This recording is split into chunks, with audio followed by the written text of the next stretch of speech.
जेजू जेवणा गेल्ले कडेन आनी एक उज्या बरीत शिकवून सुवार्ता आमकां वाडटा। जेवणा कोणाक आपोवंक जाय आनी कोणाक आपोवंक नाय म्हणल्या विशयांतली शिकवण ती। जेजूची बऱ्या फाल्याच्या जेवणाक आपयतना कोणायकी वळखीच्यांक कुटुंबाच्यांक वा रण फारीक करूंक तांगतेल्यांक आपय नाका। बगार रण फारीक करूंक तांक नासलेल्यांक आपय।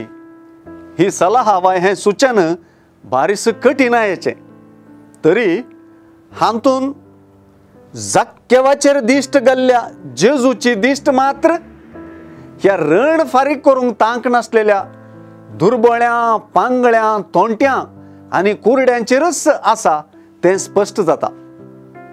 ताच्यागी चड करून जेजूची ही उतरां ताच्या मिसांवाच्या ध्येयाकच बोट करतात।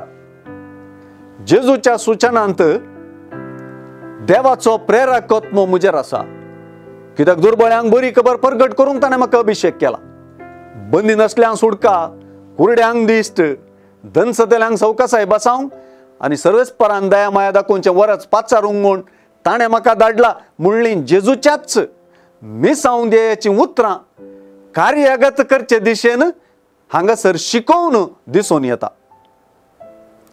जेजूची दिश्ट खंय आसा आनी जेजू कोणाक पळयता म्हणलें आमची दिश्टी थंयच व्हरूंक आनी तेंच आमी पळोवंक सुचयता। नितीवंतांच्या जिवनपणा वेळी तुवें दिल्लें तुका फाटीं मेळटलें म्हणल्या उतरांनी रण फारीक करूंक जायनासल्यांक केल्ल्या बरेपणाचें रण देवच फारीक करतलो म्हणली बसावणी आसा। देव दिताना दराळ मापान दिता तें आमी जाणाव।